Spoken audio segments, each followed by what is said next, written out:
Hello student, competitive exam की mathematics series में आप सभी लोगों का हार्दिक स्वागत है। आज की इस वीडियो में हम कुल गुणनखंडों की संख्या निकालना, सम गुणनखंड, विषम गुणनखंड, समुचित गुणनखंडों की संख्या निकालना या कुल गुणनखंडों का योग कैसे निकाला जाता है, इन सारे क्वेश्चन के बारे में डिस्कस करेंगे। ठीक है, और सबसे पहले हम इनके कॉन्सेप्ट के बारे में डिस्कस करेंगे और उसके बाद ट्रिक के माध्यम से कैसे क्वेश्चन को सॉल्व करना है उसके बारे में भी जानेंगे। तो सबसे पहले स्टार्ट करते हैं पहले क्वेश्चन में। तो पहला क्वेश्चन इसमें दिया है कि 760 के कुल गुणनखंडों की संख्या ज्ञात कीजिए। अब देखो 760 के गुणनखंड निकालने जाएंगे तो ये तो काफ़ी बड़ा नंबर है, तो पहले छोटे नंबर से स्टार्ट करेंगे, पहले कॉन्सेप्ट समझेंगे, तब ट्रिक के माध्यम से क्वेश्चन को सॉल्व करना सीखेंगे। ठीक है, अब जैसे एग्जांपल के लिए इसकी जगह पे मान लीजिए ऐसे दिया होता है कि 24 के कुल गुणनखंडों की संख्या हमें निकालनी है। तो 24 के गुणनखंड तो हम बड़ी आसानी से निकाल सकते हैं। गुणनखंड का मतलब यही होता है कि जैसे हमें 24 से छोटी ऐसे नंबर देखना है जिसमें 24 का भाग पूरी बार जाए, तो वो नंबर है जैसे 1 हो गया, 1 का भाग इसमें जाता है, फिर 2 भी हो गया, 2 का भाग भी इसमें पूरी बार जाता है, 3 हो गया, 4 हो गया, फिर 5 नहीं होगा, 6 हो गया, 7 नहीं होगा, 8 हो गया, फिर 9 होगा, 9 नहीं होगा, फिर 10 भी नहीं होगा, 11 भी नहीं होगा, फिर 12 होगा, और लास्ट में कौन सा नंबर 24 का भाग 24 में ही जाता है। तो ये सारे नंबर हो गए। तो कुल गुणनखंडों की संख्या अगर मुझे पूछी जाती तो कितने हैं, 1 2 3 4 5 6 7 8। तो कुल गुणनखंडों की संख्या है हमारे पास 8। ठीक है, वैसे अगर यहाँ पे देखो, पहले मैं बता देता हूँ कि कुल गुणनखंडों की संख्या ऐसे तरीके से हमने निकाली तो 8 आ रही है। अब देखो ये तो काफ़ी बड़ा नंबर है, अगर इस नंबर में हम ऐसे करने जाएंगे तो बहुत ज़्यादा टाइम लग जाएगा। तो ट्रिक के माध्यम से कैसे सॉल्व करना है, हमें 24 के अभाज्य गुणनखंड निकालने हैं। ठीक है, तो गुणनखंड निकालना तो आपको छोटी कक्षाओं से पता होगा ना। पहले 2 का भाग देते हैं, यहाँ पे आएगा 12, फिर 2 का भाग देंगे, यहाँ पे कितना आएगा 6, फिर 2 का भाग देंगे, यहाँ पे 3 आएगा, फिर 2 का भाग 3 का भाग देंगे, यहाँ पे 1 आएगा। मतलब 24 के फैक्टर हो जाएंगे 2 गुणा 2 गुणा 2 गुणा 3। ठीक है, अब देखो 2 कितनी बार आ रहा है, 3 बार आ रहा है, तो 2 की पावर 3 कर दो, इंटू 3 कितनी बार आ रहा है, देखो 1 बार आ रहा है, तो यहाँ पे 3 की पावर 1 हम लिख सकते हैं। अब देखो हमें क्या करना है, जो भी पावर आ रही है, जो भी इनकी, जैसे 2 की पावर 3 आ रही है तो इसमें 1 जोड़ना है, तो 3 में 1 जोड़ेंगे तो 4 हो जाएगा, इंटू इसकी पावर 1 है तो इसमें भी 1 जोड़ना है, तो 1 में 1 जोड़ेंगे तो ये हो जाएगा 2, तो 4 गुणा 2 करेंगे तो यहाँ पे आएगा 8। अब देखो यहाँ से भी हमें 8 मिल रहा है और यहाँ से भी 8 मिल रहा है, तो ये इसका ट्रिक वाला तरीका हो गया। ठीक है, हमें करना क्या है, जो भी नंबर हमें दिया होगा उसके अभाज्य गुणनखंड निकालने हैं। जैसे आपको दिख रहा होगा 2 भी एक अभाज्य संख्या है, 3 भी अभाज्य संख्या है, तो इसके गुणनखंड निकाल दिए। अब इनकी जो भी पावर आ रही है उसमें एक एक ऐड करते जाना है। जैसे यहाँ पे ऐसे भी आता है कि 5 की पावर 1, तो 3 की पावर मतलब 3 है तो इसमें एक ऐड करते, इसमें भी, और इन तीनों को आपस में गुणा कर देते। ठीक है, पहली चीज़ तो आपको ये चीज़ समझ में आई होगी कि गुणनखंडों की संख्या कैसे निकालते हैं, इस तरीके से निकालते हैं। अब यहीं पे देखो गुणनखंडों की जगह पे अगर सम गुणनखंड दिए होते, अगर सम दिए होते तो देखो इसमें सम संख्याएं कितनी हैं, 1 2 3 4 5 6, यानी सम गुणनखंड टोटल कितने हैं, 6 हैं। तो ये तो हमें यहाँ से पता लगा, बट हमें यहाँ से पता करना है तो कैसे करेंगे, देखो जो सम संख्या है यहाँ पे आपको दिख रहा होगा, ये आ रहा था 2 की पावर 3 इंटू 3 की पावर 1, तो सम संख्या कौन सी है, 2 है, तो इसकी पावर जो भी होगी वही लिखेंगे। जैसे यहाँ पे 3 है ना, तो पावर 3 है तो 3 ही हम यहाँ पे लिखेंगे, इंटू इसकी जो भी सम संख्या है उसकी जो भी पावर आती है उसमें एक ऐड कर देते हैं। जैसे यहाँ पे 1 है तो 1 में 1 ऐड करेंगे तो 2 हो जाएगा, तो 3 गुणा 2 कितना हो जाएगा, 6। तो आपको दिख रहा होगा यहाँ से भी हमने गिना 6 आ रहा है और यहाँ से भी हमारे पास 6 आ रहा है। करना क्या है, जो सम संख्या होगी उसकी जो भी पावर होगी वही यहाँ पे लिखेंगे और विषम की जो भी पावर होगी उसमें एक ऐड करेंगे। अब जैसे यहाँ पे 5 भी आता है कि 5 की पावर 1, तो 5 क्या है, एक विषम संख्या है तो इसकी पावर 1 है, तो यहाँ पे भी एक और ऐड करते हैं, मतलब गुणा 2 हम दोबारा करते हैं। ठीक है, तो देखो सम संख्याओं का सम गुणनखंड निकालने भी आपको आगे होंगे। वैसे अगर हमें विषम गुणनखंड निकालने हैं, अगर विषम गुणनखंड निकालने हैं तो विषम गुणनखंड कैसे निकालेंगे, देखो पहले पता करो विषम गुणनखंड कितने हैं यहाँ पे। तो विषम संख्या एक तो 1 दिख रही है, एक 3 दिख रही है, तो विषम गुणनखंड हो जाएंगे हमारे 2। अब देखो अगर मुझे इससे पता करना है कि विषम गुणनखंड कितने होंगे तो कैसे पता करेंगे, पहले मैं यहाँ पे इसका कलर चेंज कर देता हूँ। हाँ, तो कैसे करेंगे, देखो ये जो सम संख्या है ना, जो सम गुणनखंड आ रहे इसको छोड़ दो, तो यहाँ पे इसको पूरा छोड़ेंगे तो बचेगा क्या हमारे पास, 3 की पावर 1। अब 3 की पावर 1 है तो जो भी विषम संख्या इसमें आएगी तो पावर 1 है तो 1 में 1 ऐड करेंगे, तो यहाँ पे 1 + 1 कितना हो जाएगा 2। जैसे यहाँ पे × 5 की पावर 1 भी होता, तो ये भी विषम संख्या है तो इसकी पावर, देखो सम संख्या को तो हमने छोड़ दिया, अब विषम संख्या की पावर यहाँ पे 1 है तो इसमें 1 ऐड करेंगे तो 2 हो जाएगा। वैसे ही यहाँ पे भी देखो विषम संख्या है, इसकी पावर 1 है तो यहाँ पे भी 1 ऐड करेंगे तो ये भी 2 हो जाएगा। तो उस कंडीशन में अगर यहाँ पे 5 की पावर 1 भी होता तो तब 4 हमारा आंसर होता, ठीक है। बट अभी यहाँ पे केवल एक ही संख्या है तो 1 + 1 मतलब पावर 1 है तो इसमें 1 ऐड करेंगे तो 2 हमारा आंसर। तो देखो यहाँ से भी 2 आ रहा है, यहाँ से भी 2 आ रहा है, तो ऐसे हम विषम संख्या के गुणनखंड निकाल सकते हैं, ये विषम गुणनखंड निकाल सकते हैं, सॉरी। तो आपको कुल गुणनखंडों की संख्या निकालना भी आ गया होगा और सम गुणनखंड की संख्या निकालना भी आ गया होगा, वैसे ही विषम गुणनखंड की संख्या भी निकालना आ गया होगा, ठीक है। अब जैसे अगर हमें पूछा जाता है कि कुल गुणनखंडों का हमें योग निकालना है, तो देखो ये तो गुणनखंडों की संख्या अभी निकाल रहे थे ना, अब योग कैसे निकालेंगे, जैसे इन सब का योग करेंगे, ठीक है, इन सब का योग करेंगे तो देखो कितना आएगा, योग तो एक बार हमें करना होगा। तो देखो इन सब का योग करके हमारे पास आएगा 60, आप योग करके देख सकते हैं, ठीक है। अब देखो इनका योग तो हमने ऐसे किया जो कि 60 आ रहा है, अब इनके द्वारा कैसे कर सकते हैं, हमारे पास संख्या कौन सी है, 2 की पावर 3 है × 3 की पावर 1 है, तो इनकी मतलब ये जो गुणनखंड हमने निकाले इनसे अगर मुझे योग निकालना है तो ऐसे करेंगे, जैसे यहाँ पे 2 की पावर 3 दिख रही है ना, तो 2 की पावर पहले 0 से स्टार्ट करो, 0, उसके बाद आएगा 2 की पावर 1, 0 के बाद 1 आता है, फिर आएगा 2 की पावर 2, फिर आएगा 2 की पावर 3, क्योंकि 2 की पावर 3 दिया है तो हमें 2 की पावर 3 तक जाना है। 0 से स्टार्ट करेंगे, फिर 1, फिर 2, फिर 3, अब इन सबको जोड़ देंगे, ठीक है, इनको जोड़ दिया। अब ये आया इस वाले 2 के लिए, वैसे ही 3 के लिए भी करेंगे तो यहाँ पे बीच में गुणे का साइन है तो यहाँ पे हो जाएगा गुणा। अब 3 की पावर 1 है तो यहाँ पे भी 3 की पावर 0 से स्टार्ट करेंगे, 3 की पावर 0 इंटू, अब देखो ये हो जाएगा 3 की पावर 1 तक, हमें यहाँ पे क्योंकि 1 दिया है तो केवल 3 की पावर 1 तक ही जाएंगे, अगर 2 दिया होता तो 3 की पावर 2 तक हम जाते, जैसे हम यहाँ पे किए थे। अब यहाँ पे भी प्लस कर देंगे। अब इनकी संख्या निकाल दो, देखो किसी भी संख्या की पावर अगर 0 है तो इसका मतलब उसकी वैल्यू 1 होगी, तो ये हो जाएगा 1 प्लस ये होगा 2 प्लस ये होगा 4 प्लस ये होगा 2 की पावर 3 मतलब 8, ठीक है। और यहाँ पे कितना हो जाएगा, ये हो जाएगा 3 की पावर 0, तो 0 आ रहा है मतलब ये हो जाएगा 1 और ये हो जाएगा 3। अब इसको जोड़ेंगे, 8 और 4 12, 13 14 1 15, 15 गुणा 3 और 1 4, तो 15 चौको कितना आता है 60। तो देखो यहाँ से भी हमने 60 निकाला है और यहाँ से भी 60 निकाला है, तो मतलब बोलने का मतलब योग कैसे निकालेंगे हम, जैसे इसकी पावर 3 है तो 0 से स्टार्ट करेंगे, 0 1 2 3 तक जाएंगे, फिर उनको ऐड करेंगे। अब इसकी पावर 1 है तो यहाँ पे भी 0 से स्टार्ट करेंगे तो 1 ही तक जाना है, तो हमें ये लिख दिया। अब बीच में गुणे का साइन है तो यहाँ पे गुणा, अब इनको सॉल्व करेंगे तो हमारा आंसर निकल आएगा, ठीक है। अब वैसे ही देखो अगर सम संख्याओं का, अगर सम गुणनखंडों का योग हमें पूछा जाता, टोटल योग तो ये हो गया, अब सम गुणनखंडों का योग हमें पूछा जाता तो हम सम के लिए क्या करेंगे, देखो सम के लिए आप यहाँ पे जो सम संख्याएं होंगी उनको जोड़ के देख सकते हैं, ठीक है।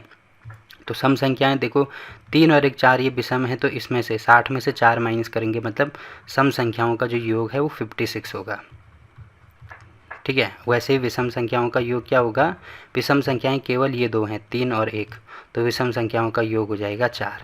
अब देखो यहाँ से हम कैसे निकालेंगे, ये है 2 की पावर 3 इंटू 3 की पावर 1, तो अगर सम संख्याओं की बात हो रही है ना तो यहाँ पे 0 नहीं आएगा, बस ये वाला स्टेप नहीं होगा, बाकी और सेम टू सेम यही चीज़ होगी, ठीक है। सेम टू सेम यही चीज़ हम करेंगे, केवल 2 की पावर 0 से स्टार्ट नहीं करेंगे क्योंकि ये सम संख्या है तो इसमें 2 की पावर 0 से शुरू नहीं करेंगे, अगर विषम संख्या है तो 2 की पावर 0 से शुरू कर सकते हैं।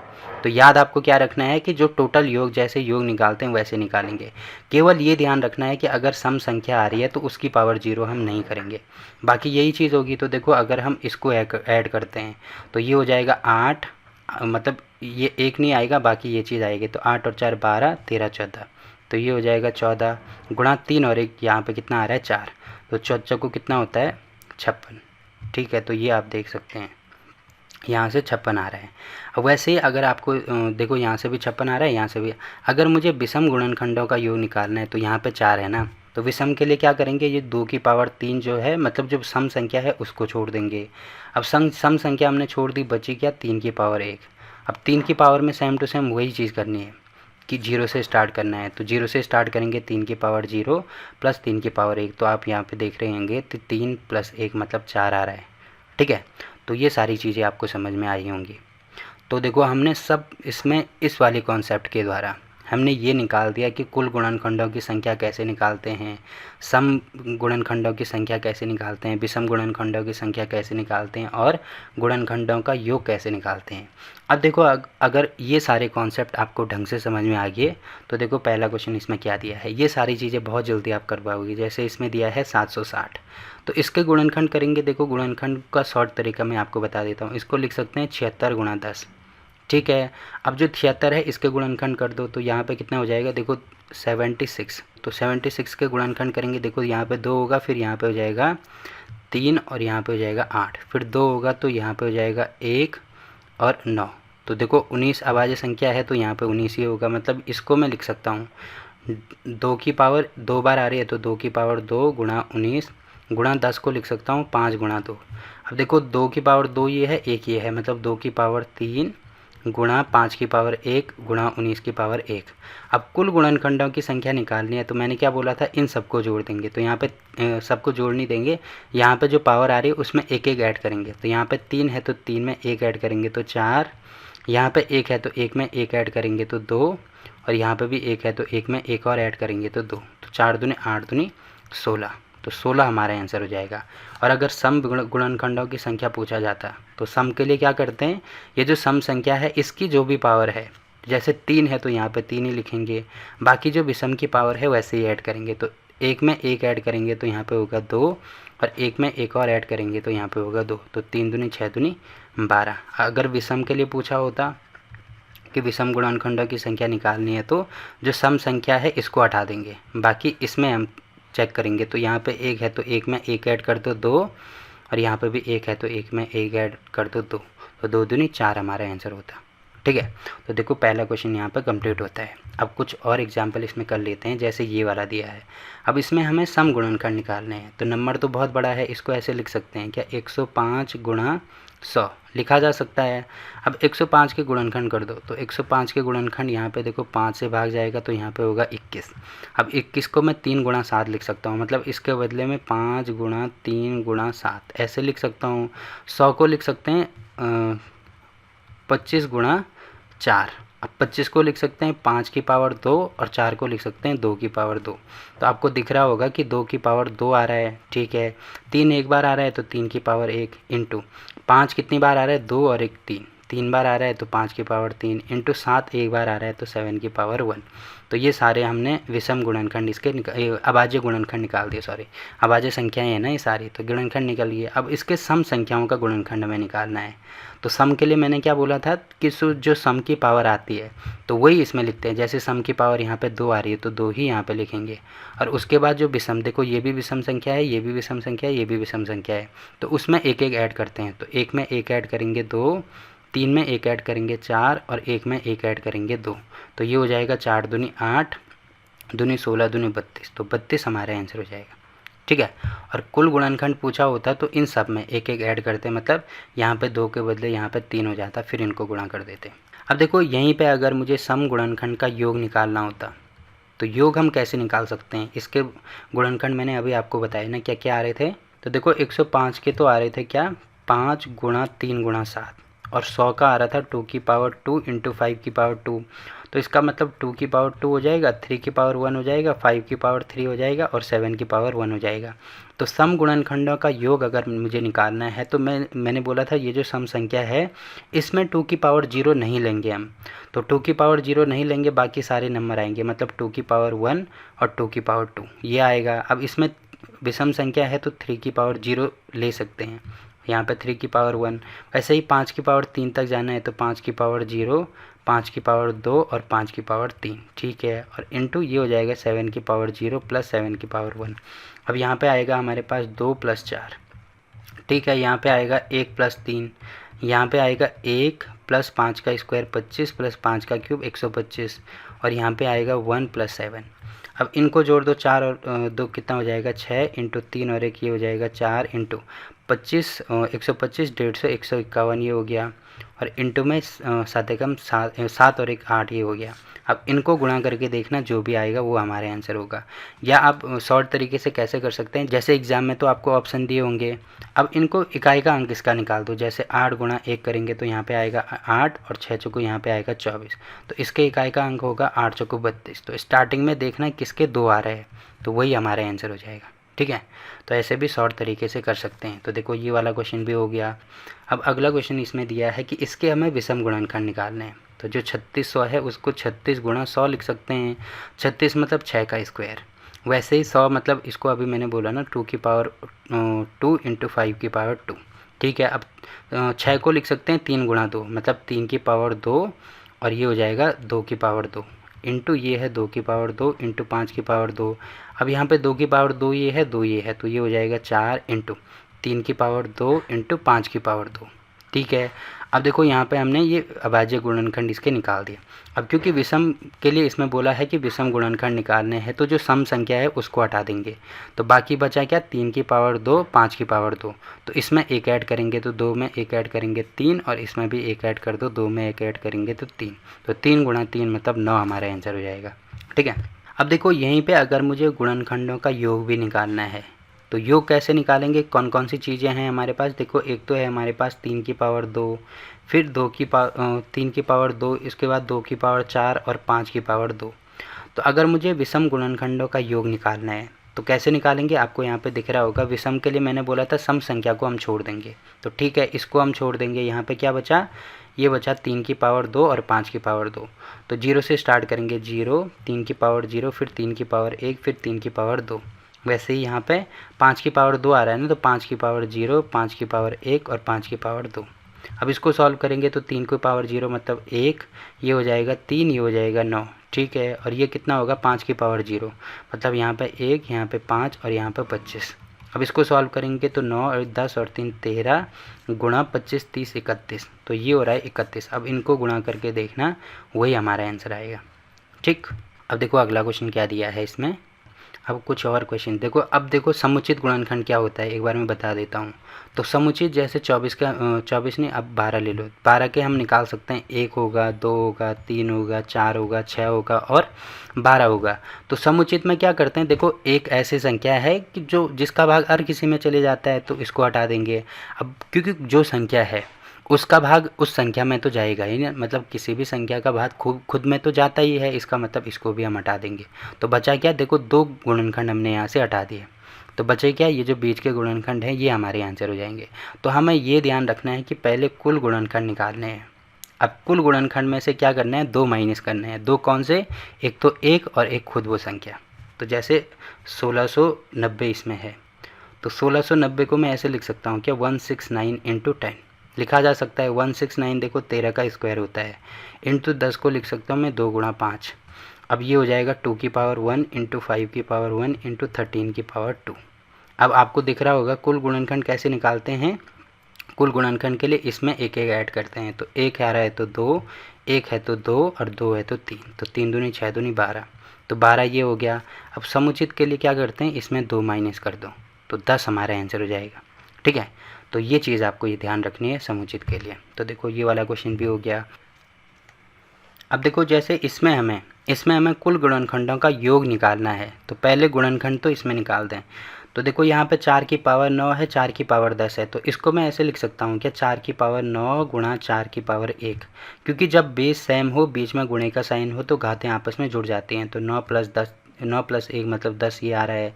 ऐसे ही इसको लिख सकते हैं 4 की पावर 9 इंटू 4 की पावर 2, प्लस ऐसे इसको लिख सकते हैं 4 की पावर 9 इंटू 4 की पावर 3। तो 4 की पावर 9 सब में है, तो ये कॉमन ले लो। तो यहाँ पे इसको ये गुणा 1 लिख सकते हैं, तो 4 की पावर 9 कॉमन आ गया, तो यहाँ पे बचा 1, यहाँ पे बचा 4, यहाँ पे बचा 4 का स्क्वायर मतलब 16, और यहाँ पे बचा 4 का क्यूब मतलब 64। ठीक है, अब देखो 4 की पावर 9 ये आ रहा है, अब इनको जोड़ दो तो 64 और 16 ये हो जाएगा 80, 4 84 और 1 85, तो 85 ये आ रहा है। तो मतलब 4 की पावर 9 इंटू 85 ये हो जाएगा। अब 4 की पावर 9 को मैं ऐसे लिख सकता हूँ क्या, 2 की पावर 2 इंटू 9 ये हो जाएगा। अब इंटू 85 के यहाँ पे गुणनखंड कर दो, तो 5 से जाएगा, यहाँ पे हो जाएगा 5 एकम 5, 5 सता 35, तो ये हो जाएगा 5 गुणा 17। अब आप देख रहे होंगे 2 की पावर यहाँ पे कितना आ रहा है, 9 10 11, 2 की पावर 11 इंटू 5 इंटू 17। तो देखो ये नंबर हमारे पास आ गया, यहाँ पे 1 होगा, यहाँ पे ये होगा। अब देखो अगर मैं योग निकालने जाऊँगा तो ये काफ़ी बड़ा हो जाएगा, यहाँ पे इसको कुल गुणनखंडों की संख्या लिख दो, क्योंकि योग के लिए हमें क्या करना पड़ेगा, 2 की पावर 11 है ना, तो 2 की पावर 0 करेंगे, फिर 2 की पावर 1, 2 की पावर 3, तो 2 की पावर 11 तक जाएंगे। अब ऐसे क्वेश्चन तो एग्जाम में बन नहीं सकता है, तो यहाँ पे संख्या कर दो। तो संख्या के लिए 11 प्लस 1 करेंगे तो ये हो जाएगा 12 गुणा 1 ये है तो यहाँ पे हो जाएगा 2, और 1 ये है तो यहाँ पे हो जाएगा 2। तो इनको गुणा कर देना, 12 दूनी 24 दूनी 48, तो 48 हमारा आंसर हो जाएगा। ठीक है, तो ये आंसर हो गया। बाकी गुणनखंडों का योग अगर हमें निकालना है तो हम इस वाले में ट्राई कर सकते हैं, क्योंकि इसका क्या आ रहा था, ये आ रहा था 13 का, यहाँ पे आ रहा था 13 का स्क्वायर इंटू 2 इंटू 5। अब गुणनखंडों का योग के लिए मैंने आपको क्या बोला था, जैसे कि यहाँ पे आपको देख सकते हैं कि 13 की पावर 2 आ रही है, तो मैंने बोला था 13 की पावर 0 से स्टार्ट करो, तो 0 से स्टार्ट करेंगे, 13 की पावर 0, 13 की पावर 1, फिर हो जाएगा 13 की पावर 2 इंटू, अब ये हो जाएगा 2 की पावर 1 है तो ये हो जाएगा 2 की पावर 0 से स्टार्ट करेंगे, 2 की पावर 1 तक जाएगा। वैसे ही 5 है तो 5 की पावर 0 और 5 की पावर 1 तक जाएंगे, तो यहाँ पे ये हो जाएगा 13 की पावर 0 मतलब 1 प्लस 13 का स्क्वायर 169। वैसे ही यहाँ पे होगा इंटू 2 की पावर 0 मतलब 1 इंटू 2। ठीक है, और इसको सॉल्व करेंगे तो ये हो जाएगा 1 प्लस 5। अब देखो 169 और 13 ये कितना हो जाएगा, 13 और 14, यहाँ पे हो जाएगा ये 82 83, 183 ये हो रहा है इंटू 3 ये हो रहा है, और 5 और 1 6 ये हो रहा है। अब इसको गुणा करेंगे तो वही हमारे, जैसे इसको ऐसे कर सकते हैं, 6 3 18 और 18 3 कितना होगा 54। तो स्टार्टिंग में 4 आ रहा है तो ऑप्शन में देखना स्टार्टिंग में 4 किसके आ रहा है, वही हमारा आंसर हो जाएगा, या इसको पूरा गुणा करके आप देख सकते हैं। ठीक है, तो आई होप कि ये सारी चीज़ें आपकी समझ में आई होंगी। देखो मैंने क्या क्या चीज़ें डिस्कस करी, एक तो कुल गुणनखंडों की संख्या निकालना, एक सम गुणनखंडों की संख्या निकालना है, एक विषम गुणनखंडों की संख्या निकालना, और गुणनखंडों का योग निकालना। ठीक है, चाहे वो सम हो विषम हो। अब देखो इन क्वेश्चन में, किसी भी क्वेश्चन में अगर आपको कोई डाउट रहता है तो आप कमेंट करके पूछ सकते हैं। तो फिलहाल के लिए इस वीडियो में इतना ही। वीडियो अच्छा लगा तो वीडियो को लाइक कीजिए, शेयर कीजिए अपने दोस्तों के साथ, और चैनल को सब्सक्राइब करना ना भूलें। तो मिलते हैं आपसे एक और नई वीडियो में, तब तक के लिए बाय बाय।